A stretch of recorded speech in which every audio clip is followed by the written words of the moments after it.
اعوذ باللہ من الشیطان الرجیم بسم اللہ الرحمن الرحیم اللہم صلی علی محمد وعلی آلہ محمد۔ آج میں آپ لوگوں کو ایک بہت ہی خوبصورت واقعہ ایک بہن کا شیئر کرنے جا رہی ہوں، لیکن اس سے پہلے میں کچھ باتیں کرنا چاہتی ہوں، اور وہ یہ کہ ہم اکثر اوقات یہ کہتے ہیں کہ درود پاک پڑھ رہے ہیں تو ہمارے مسئلوں کے حل مل رہے ہیں، یہ وہ، لیکن وہ سوچیں اصل جو ہم لوگ دنیا میں بھیجے گئے ہیں نا، وہ کیوں بھیجے گئے ہیں؟ آخرت کو اپنی سنوارنے کے لیے بھیجے گئے ہیں۔ حضرت آدم علیہ السلام کی اگر بات کی جائے تو ان کو جب دنیا میں بھیجا گیا تھا تو اللہ تعالیٰ نے اس لیے بھیجا تھا کہ کچھ مدت تک رہو، اور وہاں پر انہوں نے اپنے کاموں کو درست کرنا تھا، اللہ تعالیٰ کو شو کرنا تھا کہ اب میں نیک کام کر رہا ہوں، ٹھیک ہے۔ اور دنیا میں بیسیکلی سزا کے لیے بھیجا گیا تھا۔ سزا جب ملی تو یہ سزا بڑی انوکھی تھی، ایسی انوکھی سزا جس میں انسان کو پروف کرنا ہے کہ میں ایک اچھا انسان ہوں، میں بن گیا ہوں، میں اللہ تعالیٰ آپ کی تابعداری کر رہی ہوں یا کر رہا ہوں۔ تو ہمارا مقصد یہ ہے اس دنیا میں آنے کا، لیکن ہم لوگ کہاں کہاں چلے جاتے ہیں؟ اچھی نوکری، اچھا گھر، اچھا بنگلہ، بچوں کی اچھی شادیاں، اپنے اچھے نصیب اور سو اینڈ سو فورتھ، اور جس کے پاس بہت پیسہ ہے وہ تو بہت ہی کامیاب ہم سمجھتے ہیں کہ وہ ہے۔ تو درود پاک کا جو بھی بندہ جرنی شروع کرتا ہے، اگر میں اپنی بات بھی کروں تو ہم سب جب درود پاک کی جرنی شروع کرتے ہیں تو ہم موسٹلی، ہر کسی کی بات نہیں میں کری، موسٹلی کہ ان کی جب جرنی شروع ہوتی ہے تو عموماً ایسے ہی شروع ہوتی ہے کہ دنیاوی کوئی مسئلہ آ جاتا ہے اور وہ حل کرنے کے چکر میں ہم درود پاک کی جرنی پہ چلے جاتے ہیں۔ پھر اللہ تعالیٰ کو دیکھیں، پہلے تو یہی بہت بڑا کرم ہے کہ بے شک مسئلہ ہے جو بھی ہے، ہم درود پاک پڑھ رہے ہیں، ٹھیک ہے۔ اور درود پاک پڑھنے کا صرف یہی نہیں کہ مسئلہ حل ہوگا، بلکہ آپ کو تین میرے حساب سے فائدے ملتے ہیں۔ ایک تو آپ کا مسئلہ چلے حل ہو رہا ہے، دوسرا یہ کہ نبی پاک صلی اللہ علیہ وسلم پر آپ درود و سلام بھیج رہے ہیں، اللہ تعالیٰ کی بات مان رہے ہیں، اللہ تعالیٰ کے بارے میں بھی ذکر ہو رہا ہے، اور تیسری چیز یہ کہ آپ کی آخرت میں بھی وہ چیز ہیلپ کر رہی ہے۔ اور بھی بہت سارے بے شمار فائدے ہیں، لیکن میجر ابھی میں نے 3 بتائیں۔ تو درود پاک کا کرم ہے، پھر ہم میں سے وہ انسان جس کے اوپر اللہ تعالیٰ کا کرم ہو جاتا ہے وہ درود پاک کی جرنی پر چل پڑتا ہے، اور جب چل پڑتے ہیں تو دنیاوی معاملات تو ٹھیک ہو رہے ہوتے ہیں، لیکن سب سے خوبصورت معاملات وہ آتے ہیں جب اللہ تعالیٰ آپ کو اپنے قریب کرنا شروع کر دیتے ہیں۔ تو یہ بہن کی سٹوری آپ لوگوں کو ویسے ٹائٹل اس کلیئر کہ ہاں انہوں نے درود پاک پڑھا تو وہ تہجد پڑھنے لگ گئیں، لیکن ان کی جرنی جو تھی وہ کہاں کہاں سے گزری وہ سب میں شیئر کرنا چاہوں گی، کیونکہ ہم سب بھی عام انسان ہیں، ہم لوگ کوئی بہت بڑے حرفن مولا تو ہے نہیں۔ تو وہ کہتی ہیں کہ درود ابراہیمی پڑھنا شروع کیا انہوں نے، زندگی کوئی مسئلے آئے اس پہ درود ابراہیمی پڑھنا شروع کیا۔ اچھا، یہ بہن بھی کہتی ہیں کہ سٹارٹنگ میں میں نے جو درود پڑھنا شروع کیا وہ چھوٹا درود پاک پڑھنا شروع کیا، اور وہ کہتی ہیں چلتے چلاتے کہتی کبھی میں صلی اللہ علیہ وسلم پڑھتی تھی، کبھی میں درود خضری پڑھتی تھی، کبھی میں اللہم صلی علی محمد وعلی آلہ محمد یہ والا چھوٹا درود پاک پڑھتی تھی۔ تو کہتی ہے چلتے میں درود ابراہیمی پڑھا کر رک گئی، اور مجھے بھی لگتا تھا کہ درود ابراہیمی ایک بہت بڑا درود پاک ہے، کیسے پڑھا جائے گا، کیسے کمپلیٹ ہوگا، لیکن وہ کہتی ہیں کہ آج وہ اس جرنی پر موجود ہے کہ وہ درود ابراہیمی پڑھ رہی ہیں ماشاءاللہ سے۔ اب وہ کہتی ہیں کہ درود ابراہیمی پڑھتے ہوئے کچھ ٹائم گزرا، اور ان کو کچھ درود ابراہیمی پڑھتے پڑھتے کچھ ایسے خیالات آنا شروع ہو گئے کہ میں اللہ تعالیٰ کی طرف متوجہ ہوں۔ تو یہ تو میں پہلے بھی تھوڑا سا آپ لوگوں کو ایکسپلین کر چکے تھے کہ ہم درود پاک جب پڑھنے لگ جاتے ہیں تو اللہ تعالیٰ کے ساتھ ہم قریب ہونا شروع ہو جاتے ہیں، نبی پاک صلی اللہ علیہ وسلم کی محبت بڑھنے لگ جاتی ہے آپ کے دل میں۔ تو بہن بھی یہ کہتی ہیں کہ اللہ تعالیٰ کا قرب حاصل کرنا، نبی پاک صلی اللہ علیہ وسلم کی محبت میں وہ کہتی ہیں مجھے سرور ملنا شروع ہو گیا، اور میں سوچنے لگی کہ میں اور ایسا کیا کروں کہ اللہ تعالیٰ کی نظر میں اچھی بن جاؤں۔ تو وہ کہتی ہیں کہ سب سے بڑا بینیفٹ تو مجھے یہ ملا کہ اللہ تعالیٰ کے راستے میں وہ کہتی ہیں کہ میں چل پڑی، اور یہ راستہ ایسا تھا کہ مجھے اللہ تعالیٰ کی محبت چاہیے تھی۔ یہ کہتی ہیں کہ پہلے میں لوگوں سے اپروول لیتی تھی ہر وقت کہ اچھا فلاں انسان کو میں ٹھیک لگ رہی ہوں، یا فلاں انسان کو میرا کام ٹھیک لگ رہا ہے، فلاں انسان کے لیے میرا رویہ اچھا ہے یا نہیں، لیکن وہ کہتی ہیں کہ اب میں کہتی ہوں کیا اللہ تعالیٰ کے لیے میرا یہ رویہ اچھا ہے، کیا اللہ تعالیٰ کو میرا یہ رویہ پسند ہے؟ اور یہی ہمارا جو کہہ لیں ایم ہے اس دنیا میں آنے کا، کہ اللہ تعالیٰ کے لیے ہم نے بیسٹ بننا ہے۔ خیر جی، اب ان کی آگے سٹوری کی طرف چلتے ہیں۔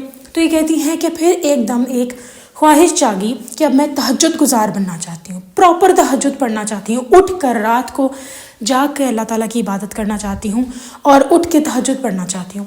پہلے تو وہ کہتی ہے مجھے سمجھ ہی نہیں آئی کہ جاگ کے پڑھنی ہے تہجد، سو کے پڑھنی ہے، کچھ لوگ کہتے ہیں کہ جاگ کے بھی پڑھ لیں، سو کے بھی پڑھ لیں۔ تو کہتی ہیں اکثر اوقات یہ ہوتا تھا کہ میں رات 12 بجے بھی تہجد پڑھ کے سو جاتی تھی، لیکن وہ کہتی ہے مجھے وہ سرور نہیں آ رہا تھا، کیونکہ تہجد جو ہے اس کا اصل تو یہی طریقہ ہے کہ آپ رات کو اٹھ کر اپنی نیند کو ختم کر کے آپ اٹھیں. تو وہ کہتی ہیں کہ میرے آہستہ آہستہ دل میں خیال آنے لگ گیا کہ تہجد کے وقت اللہ تعالیٰ کہتے ہیں نا پہلے آسمان پہ آتے ہیں. بالکل ویسے ہی میرے دماغ میں خیال آنے لگ گیا کہ اللہ تعالیٰ پہلے آسمان پہ آ رہے ہیں اور پوچھ رہے ہیں کہ ہے کوئی ایسا انسان جو مجھ سے بخشش مانگے تو میں دوں, ہے کوئی ایسا انسان جو مجھ سے کچھ مانگے, جیسے اللہ تعالیٰ یہ پوچھتے ہیں.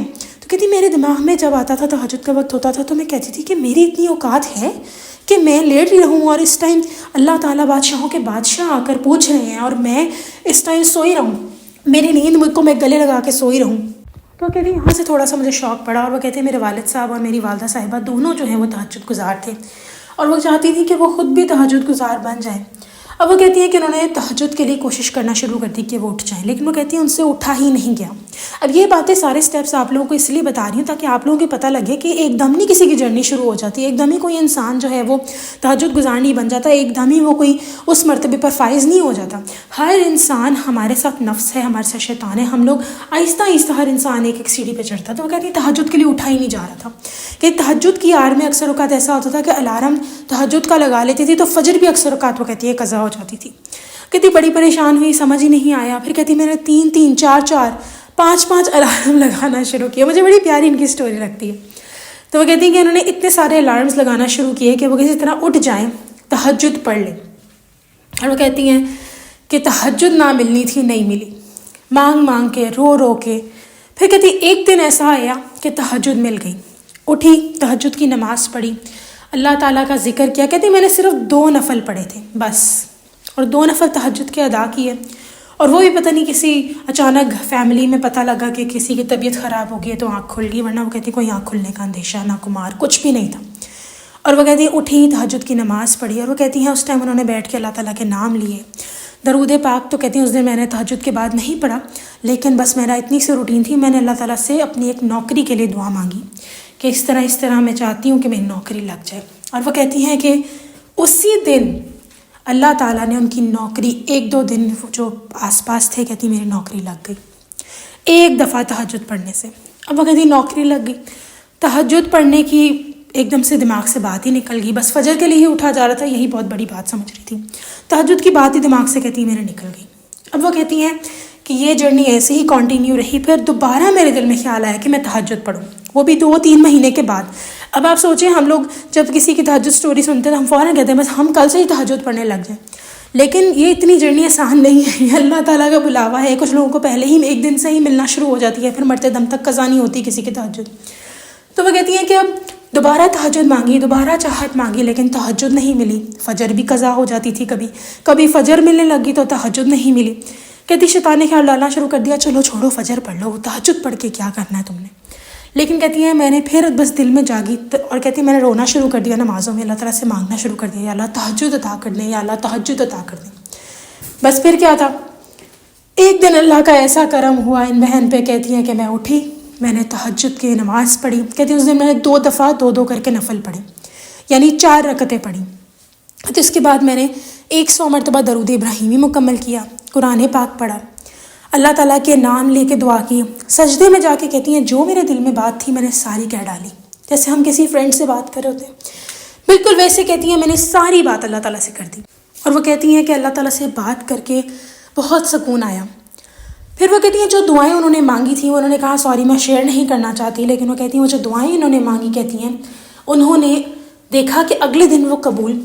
پھر وہ کہتی ہیں دوبارہ اگلے دن ان کو تہجد مل گئی. اور اب وہ کہتی ہیں کہ ان کے پاؤں زمین پر ٹکتے ہی نہیں ہیں تہجد میں. اب وہ کہتی ہیں دعائیں مانگنے کے لیے میں آخرت کے لیے بھی دعا مانگتی ہوں, میں دنیا کے لیے بھی دعا مانگتی ہوں, میں اپنے مسلمان بہن بھائیوں کے لیے جن پر ظلم ہو رہا ہے ان کے لیے بھی دعا مانگتی ہوں. اور وہ کہہ رہی ہے کہ اب یہ چیز چلتی جا رہی ہے اور میں دعا کرتی ہوں مرتے دم تک میری تہجد نہ چھوٹے, لیکن اب پتہ نہیں کب تک. وہ کہتی ہیں جرنی چلے, میری تو دعا ہے کہ میری بھی ان کے لیے دعا ہے کہ اللہ تعالیٰ ان کی جرنی ہمیشہ سلامت رکھے. تو آئی ہوپ آپ کو یہ واقعہ سن کے اچھا لگا ہوگا. انشاءاللہ نیکسٹ ویڈیو میں پھر حاضر ہوں گی, تب تک کے لیے اللہ حافظ.